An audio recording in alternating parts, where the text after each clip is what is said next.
So now we are moving to the next part of this series, Framing of the Constitution. अभी तक हम लोगों ने decide किया था कि यार ऑब्जेक्टिव रेजोल्यूशन तो बनेगा, और पी पोकर बहादुर साहब ने बोला कि ऐसा है जी, हमें तो चाहिए अपना सेपरेट इलेक्टोरेट। पर दे सेड नो, हमारे साथ ऐसा नहीं होगा। While welcoming the objective resolution, N G Ranga ने बोला, आप एक बात बताइए मुझे कि एक सोशलिस्ट लीडर के नाते मैं आपसे ये कहना चाहता हूं, माइनॉरिटीज का फिर क्या होगा अगर आप नहीं दे रहे हैं तो? अभी तक तो बहुत लोगों ने बोल दिया नहीं होगा ऑब्जेक्टिव रेजोल्यूशन में, आपको सॉरी सेपरेट इलेक्टेड नहीं दिया जाएगा ऑब्जेक्टिव रेजोल्यूशन में। कुछ भी हो जाए, वल्लभ भाई पटेल वॉज अगेंस्ट इट, बेगम इजाज रसूल was against it, everybody was against it. Now the thing is कि आप एग्जैक्टली करोगे क्या? मेरे लिए एग्जैक्टली जो आपके लिए माइनॉरिटीज है in the form of religion नहीं है, मेरे लिए तो सबसे बड़ी प्रॉब्लम है in the form of poor, in the form of down trodden. मैं आप लोगों से एक पूछना चाहता हूं कि इनकी लीगल राइट्स का क्या? और यही इशू हम लोगों को सन 1919 में भी आया था, जब ये बात हुई थी शुरू पहली बार। फिर 1935 में पूना पैक्ट की वजह से गांधी जी ने मना कर दिया, और उसके बाद भी ये सब प्रॉब्लम शुरू हो गई। So he welcome the legal rights. ठीक है, it was meaningless for the poor to know that they had now the fundamental rights to live and to have full employment and their association with the liberties. हमारे लिए सबसे important है कि एक ऐसी condition को बनाना जो हम पूरे ओवर टाइम इंजॉय कर सके। आप एक सिंपल सी बात करें तो जो पुअर लोग हैं, डाउन ट्रॉडन लोग हैं, they need a ladder, they need props. ठीक है, हमें कहीं ना कहीं ये सारी की सारी चीजें चाहिए उनको आगे बढ़ाने के लिए। ये रंगा साहब ने बोला था, कहते हैं कि हमारा जो देश है उसमें रियल मासेस जो सबसे ज्यादा लोग हैं वही माइनॉरिटीज के अंदर है, और ये सिर्फ हम लोग एक बड़े लोग ही हैं जो ये बना पा रहे हैं। रंगा ने ये भी ड्रॉ करा कि जो सबसे ज्यादा मासेस अगर इंडियन है तो हम किसको रिप्रेजेंट कर रहे हैं, उन मासेस को या एलिट्स को? मैं तो आपसे ये पूछना चाहता हूं कि मैं तो उनके साथ खड़ा हूं, क्या आप उनके साथ हैं? क्या आप उनके साथ आगे बढ़ सकते हैं? ये एक सबसे इंपॉर्टेंट क्वेश्चन पूछा गया। We are here as their trustees, we are here as their champions, और हम यही चाहते हैं कि हम उनके लिए अगेंस्ट बोले, इसीलिए मैं उनके साथ बोलता हूँ। मैं आपसे एक सबसे इंपॉर्टेंट बात करना चाहता हूँ, एक ट्राइबल्स के बारे में। और इसके आगे जयपाल सिंह जी आ गए। जयपाल सिंह जी ने ये बोला कि मैं एक आदिवासी हूं, I am not expected to understand the legal intricacies, वो तो लॉयर्स हैं उसके लिए तो हमारे पास। और जितने भी आप लोग हैं, ज्यादातर लोग जो इलेक्ट हुए हैं वो सब ज्यादातर लॉयर्स ही हैं। बट मेरी कॉमन सेंस ये कहती है कि सिर्फ पुअर नहीं, डाउन ट्रॉडन नहीं, आगे सबके सब बढ़े, ट्राइबल्स भी। जो मेरी खुद की जाति है, मेरे ट्राइबल्स है, that has been shabbily treated. We have read the chapter colonialism and countryside. क्या क्या हाल हुआ था किनका, संथल्स का, right? They have been disgracefully treated, they have been neglected. मेरी सबसे पूरी हिस्ट्री आपकी कहीं ना कहीं इसी तरीके से चल रही है। I take mister Jawaharlal Nehru, Pandit Jawaharlal Nehru at his word. मैं चाहता हूं कि आप प्लीज इसकी श्योरिटी दें सबको। I take you at all word that now you we are going to start a new chapter. मैं चाहता हूं कि आप हम सबको सराहना दें, हम सबके लिए आगे बोलें। सिंह साहब ने ये भी बोला कि we need to protect the tribes, हमारे लिए ट्राइब्स को प्रोटेक्ट करना इंपॉर्टेंट है, we should ensure that they could help them to come up to the level of general population. I just want them to come at the general population, मैं चाहता हूं कि वो लोग आगे बढ़े।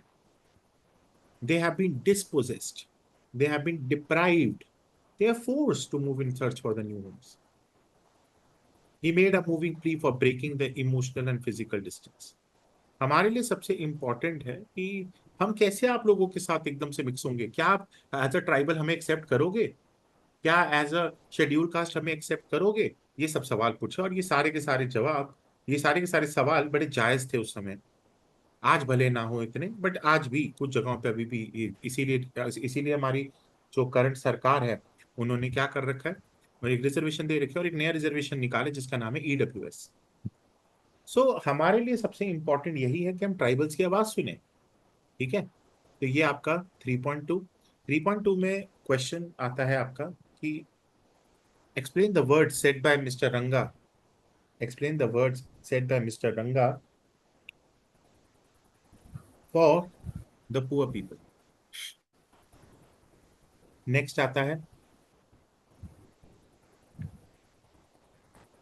what were the different provisions made for what were the different provisions made for a tribe or an Adivasi in the Indian Constitution?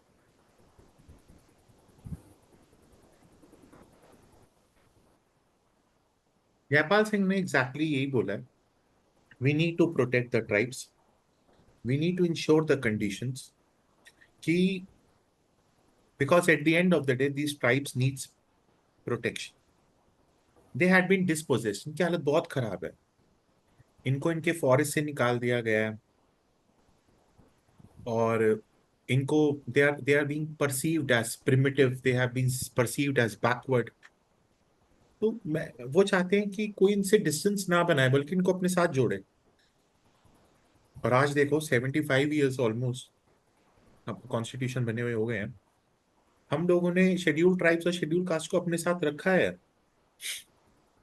हम लोगों ने उनको रिप्रेजेंट करने का मौका दिया है, हम उनकी आवाज सुनते हैं। दो अभी भी देश में सिविल वॉर चलती है अलग अलग जगहों पे, बट दैट्स ओके। हमने तब भी वो तो है ही, लड़ाइयां तो चलेंगी जब इतने सारे लोग होंगे तो। But at the end of the day हम लोगों ने कितना काम किया हमारे देश ने। We were suppressed for the thousands of years. This is going to be the third topic now. How were the rights of depressed caste to be defined? अब ये exactly question होता है। अंबेडकर जी ने 1932 में सेपरेट इलेक्टोरेट्स के लिए हाँ बोल दिया था जब लंदन में बात हो रही थी। वाइसरॉय इरविन ने बुलाया था, और गांधी जी भी वहीं थे और अंबेडकर साहब भी वहीं थे। महात्मा गांधी जी ने इनको अपोज किया था, and he went for fast unto death, and Poona pact sign हुआ था कि ये नहीं हो। अब उन्होंने बोला कि चलो उस टाइम तो आपने बोल दिया, अब क्या? अब मेरी कॉन्स्टिट्यूंट असेंबली कैसे सॉल्व करेगी उनकी प्रॉब्लम? हमारे लिए हम लोगों को अछूत बोला जाता है। मुझे खुद ऐसा बोला था उन्होंने कि बी आर अम्बेडकर साहब ने, कि मुझे खुद अछूत बोला जाता है। उनकी अगर आप बचपन की स्टोरीज पढ़ेंगे तो उनमें एक बार पानी किसी से मांग लिया तो उन्होंने दे तो दिया, उससे पूछा उनकी जात क्या है, उसके बाद उनको एकदम से धक्का मार दिया। Their disabilities were caused by the social norms. Society has used their service and labor but kept them at the social distance.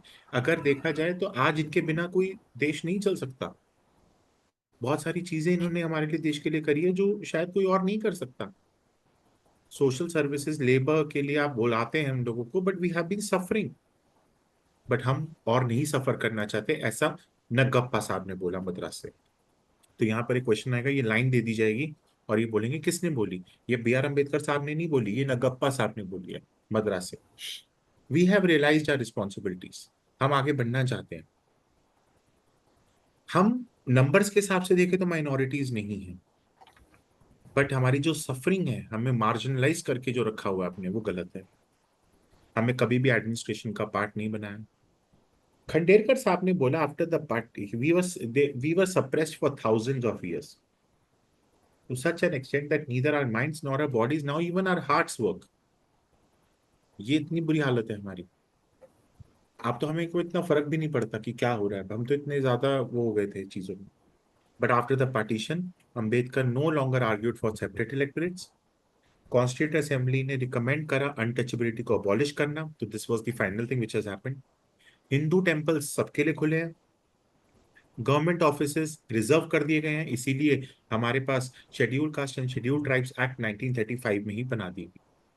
This could not solve only the problem. अब देखा जाए तो ये प्रॉब्लम अभी भी सॉल्व नहीं हुई थी देश में, 1970s 80s तक भी ये प्रॉब्लम चल रही थी। पॉलिटिकल साइंस में आप पढ़ेंगे, there had to be change in the attitudes within the society. और लास्ट में डेमोक्रेटिक पब्लिक की बात। नेक्स्ट आते हैं हमारा फोर्थ टॉपिक, बट उससे पहले मैं आपको बोलूंगा कि एक बार 3.3 ढंग से पढ़ लीजिए। Now we are starting with the fourth topic.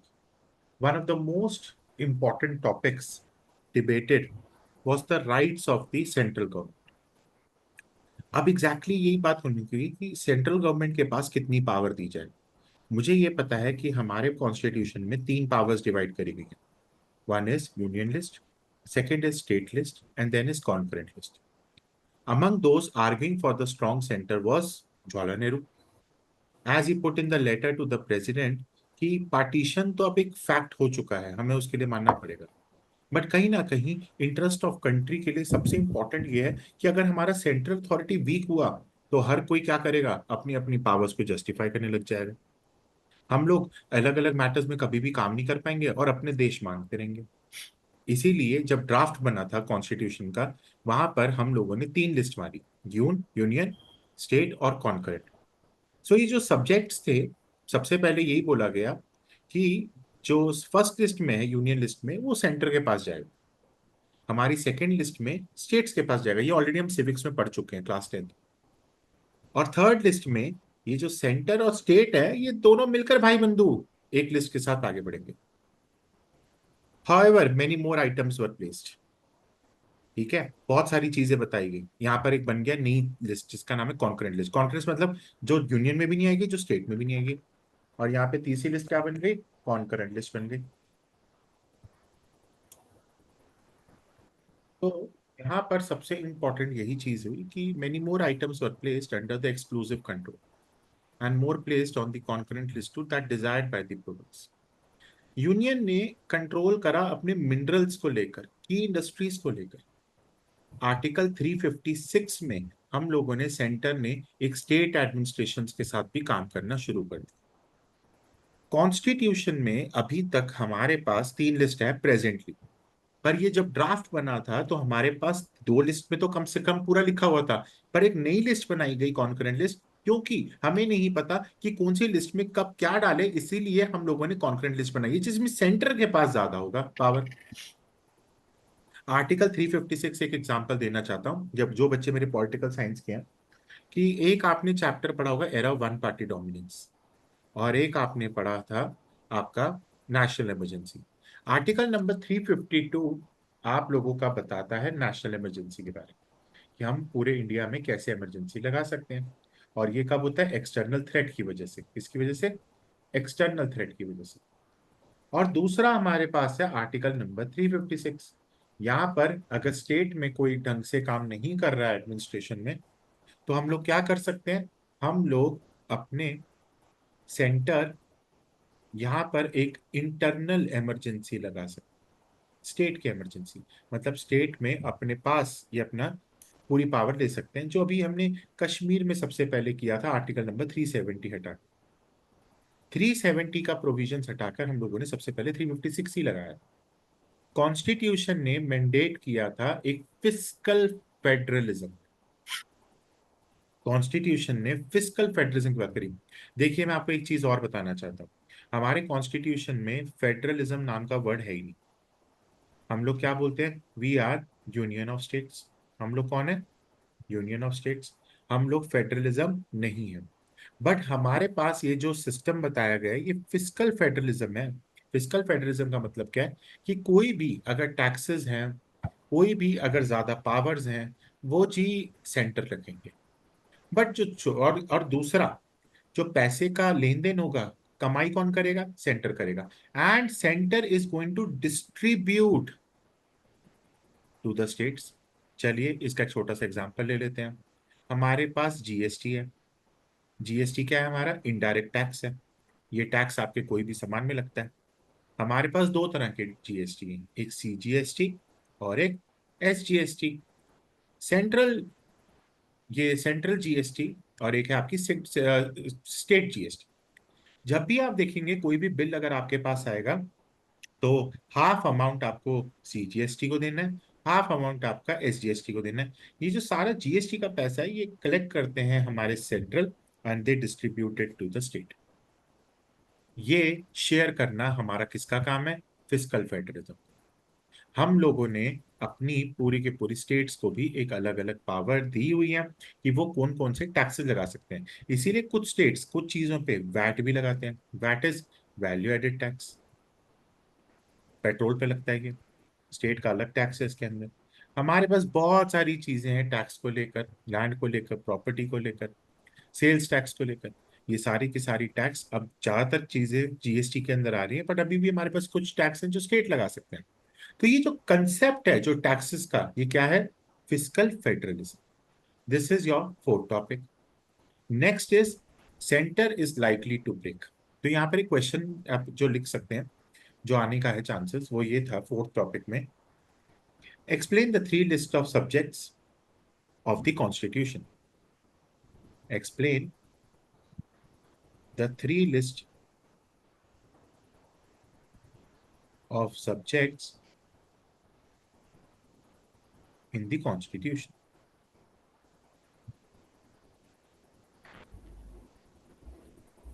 Next, Constitution helps in fiscal federalism. Explain. ये दूसरा क्वेश्चन,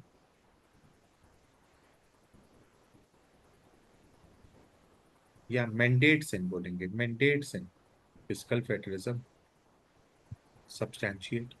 तो आपको यहाँ पर अपना एग्जाम्पल देना है, सीजीएसटी और एसजीएसटी भी डाल सकते हो, पर उस टाइम भी आप टैक्सेस बता सकते हो। 4.1 टॉपिक जो हमारे पास आता है वो है the centre is likely to break the rights of the states were defended by Santhanam. ये अंडरलाइन कर लीजिए मिस्टर संतनाम को। अब उन्होंने बोला कि स्टेट्स की अपनी राइट्स होती है, संतनाम साहब कहते हैं। अगर हम अपनी पार्टी को अगर बात करें तो रीएलोकेशन ऑफ पावर ये नेसेसरी है। हम अगर कोई स्टेट में पार्टी जीत रही है तो उसके पास भी पावर होनी चाहिए, ये नहीं कि सेंटर के पास होनी चाहिए। By adding all the powers to the centre हम उसको कुछ ज्यादा स्ट्रॉन्ग कर रहे हैं, और ये फेडरलिज्म के लिए बिल्कुल गलत है, क्योंकि एट द एंड हम भले फेडरलिज्म लिख नहीं रहे हैं, है तो फेडरल कंट्री ना। और आप अगर हद से ज्यादा किसी चीज को ओवर बर्डन करेंगे तो that will be a big miss. दूसरा, देयर वाज अ मिसकंसेप्शन कि हमारे पास अगर हम इसको रिलीव भी कर दें फंक्शन से and transferring to the same centre in fact be made stronger. ठीक है, यहां पर आप कहीं ना कहीं अगर बांटते हैं तो प्रॉब्लम होगा। वो कहते हैं हमारे लिए सबसे इंपॉर्टेंट है पावर्स जो है ना पहले से डिफाइंड हो, हमको मांगनी ना पड़े स्टेट्स को पावर। संथनम कहते हैं कि proposed allocation would cripple them, उनको निकाल के बाहर फेंक देंगे। और ये जो फिस्कल प्रोविजंस है ये कहीं ना कहीं हमारे टैक्सेस, लैंड रेवेन्यू के साथ भी आगे बढ़ेंगे। हमारे पास सबसे इंपॉर्टेंट ये भी आता है कि I do not want any constitution जहां पर unit has to come to the centre and say I can not educate my people, I can not give them sanitation. Santhanam ने एक फ्यूचर को प्रेडिक्ट करा if the propose distribution was adopted without any scrutiny, कि हर एक power जो है वो सेंट्रल के अगेंस्ट एक्ट करने लग जाएगी। मैं संथनम की फिर से बात बोलता हूँ। संथनम कहते हैं कि सेंटर को पावर को देना, मतलब सेंटर से स्टेट को पावर मांगनी ना पड़े, आप पहले से ही अपनी पावर को करें। फिस्कल जो आपका प्रोविजंस आपने बनाए हैं टैक्सेस के, वो ठीक है, वो सेंटर के लिए जरूरी है। पर आप एक बात बताइए, कल को अगर सेंटर पैसे ही ना दे स्टेट को, सोच के चलिए, तो मैं नहीं चाहता कोई ऐसा कॉन्स्टिट्यूशन आप तैयार करे कि मैं अपने लोगों को एजुकेट ही ना कर पाऊं, आई कैन नॉट गिव सैनिटेशन, मैं अपने स्टेट्स के लिए कोई काम ना कर पाऊं। संथनम ने बोला कि we are going to predict a dark future if the distribution of power was adopted without scrutiny. तो हमारे पास सारे के सारे लोग रिवॉल्ट करने शुरू कर देंगे, और हमारे लिए सबसे इंपॉर्टेंट है फियर होना। ठीक है, सो लास्ट में एक उड़ीसा के एक मेंबर थे, उन्होंने भी बोला the centre is likely to break.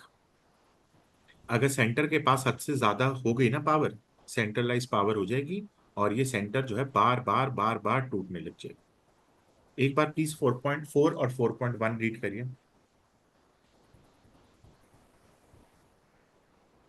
Now what we want today is a strong government, ऐसा बोलते हैं हमारे कुछ लोग। So the argument for the greater power, the need for the strong center had been underlined on numerous occasions. Ambedkar had declared that he wanted a strong and the united center, which was much stronger than the center we had created, reminding the members of the rights and the violence that was ripping. Many members had stated that the powers had to be greatly strengthened to enable to the stop of communal frenzy. कहते हैं अगर strength, अगर centre का strength ही नहीं होगा, centre के पास चीजें ही नहीं होंगी, तो हमारे यहाँ पर कम्युनल स्ट्रेंथ की प्रॉब्लम हो जाएगी। कम्युनल स्ट्रेंथ मीन कि हमारे यहाँ पर कम्युनलिज्म शुरू हो जाएगा। कम्युनलिज्म क्या होता है कि हमारे रिलीजन के बेसिस पर लड़ाई। सो गोपाल स्वामी अयंगर कहते हैं कि centre should be made possible. ये इंपॉर्टेंट है। ये किस बंदे ने बोला? यूपी से एक बंदे आए थे जिनका नाम था बालकृष्ण शर्मा। वो कहते हैं कि सिर्फ और सिर्फ एक जो स्ट्रॉन्ग सेंटर है ना, ये आपकी वेलबींग के लिए इंपॉर्टेंट है।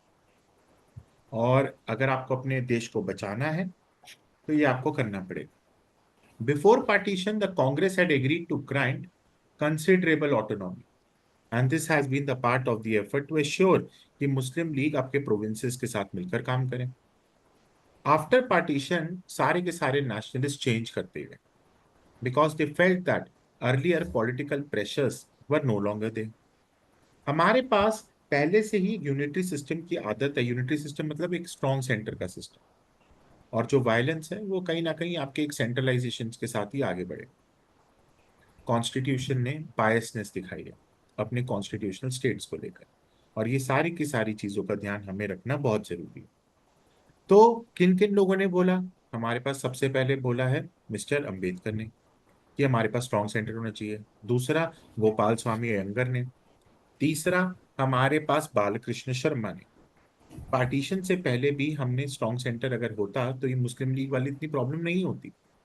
तो ऐसे ही हमें यूनिटरी सिस्टम चाहिए जो सेंटर की वजह से ही हो सकती है, और क्योस ना हो। ये सारी चीजें हमें आगे बढ़ाती हैं। लास्ट में कॉन्स्टिट्यूशन एक बायसनेस भी शो करता है, जिसको हटाना हमारे लिए इंपॉर्टेंट है। आज के लिए मैं इतना ही। ठीक है। Thank you and have a nice day.